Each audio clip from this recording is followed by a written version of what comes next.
Praise the lord. యేసుక్రీస్తు శిలువ శ్రమల ధ్యాన కాలంలో పాల్గొనడం ద్వారా వాక్యము వాగ్దానం ఇచ్చిన దేవునికి వందనాలు తెలుపుతూ పరిశుద్ధ బైబిల్ గ్రంథంలో వ్రాయబడిన విధముగా ఈరోజు దేవుని వాక్య వాగ్దానం మార్చి 24వ తేదీ 2025 సోమవారం కొరకు ఏర్పాటు చేయబడిన ఈరోజు దేవుని శిల్వ వాక్య వాగ్దానం యోహాను సువార్త 8వ అధ్యాయము 29వ వచనం.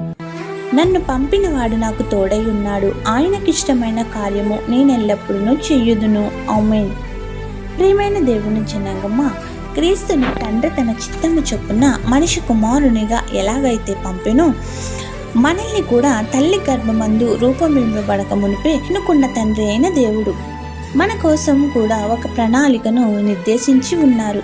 తన కుమారుని మన కోసం బలియాగం చేసి ఉన్నారు. మనల్ని పంపినవాడు ఎల్లప్పుడూ కాపాడే మంచి కాపరి, కష్ట నష్టాలను విమోచించేవాడు. ఆయన వద్దకు వచ్చేవారిని ఎన్నడూ త్రోసివేయడు. యేసయ్య మనకి తోడయుండి నడిపించి అన్నింటా విజయమిచ్చి తనను పంపిన తండ్రి చేత ఉత్తముడిగా ఆయన చిత్తమును నెరవేర్చి మనిషి కుమారుడు ఆయన తనకిష్టమైన కార్యములను చేయుటకు మనలో పరివర్తన కోరుతూ పాపశాపాలలో జీవించకుండా తన చెంతకు రావాలని పిలుపునిస్తున్నాడు. అత్యధికముగా అద్భుత కార్యములు చేయువాడు. కావున మన జీవితంలో కృతజ్ఞతలు ఎల్లప్పుడూ యేసయ్యకు చెల్లించాలి. తాను మనకిచ్చి శాశ్వతమైన శ్రేష్టమైన తన కృపలో నిలబడాలి.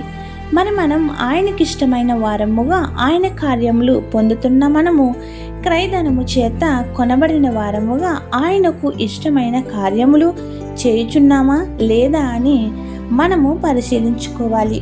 ఆయన బహుమతులు మొక్కుబడులు కోరుకునేవాడు కాదు. మాదిరికరమైన జీవితము మనము జీవించి ఆయన బిడ్డలముగా ఈ లోకంలో నివసించాలని అది తండ్రి యొక్క సంకల్పమై ఉన్నది.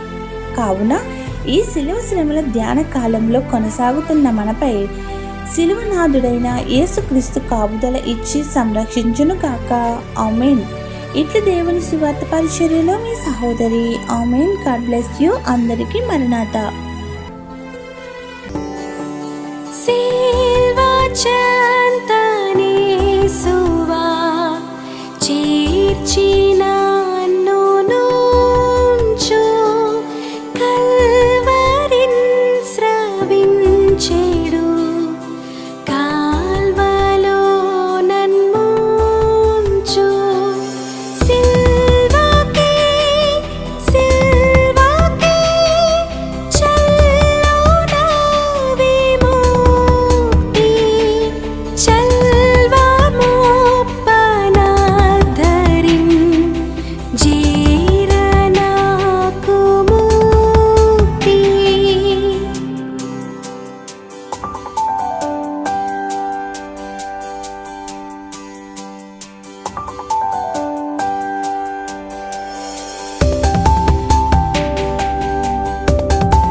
నీ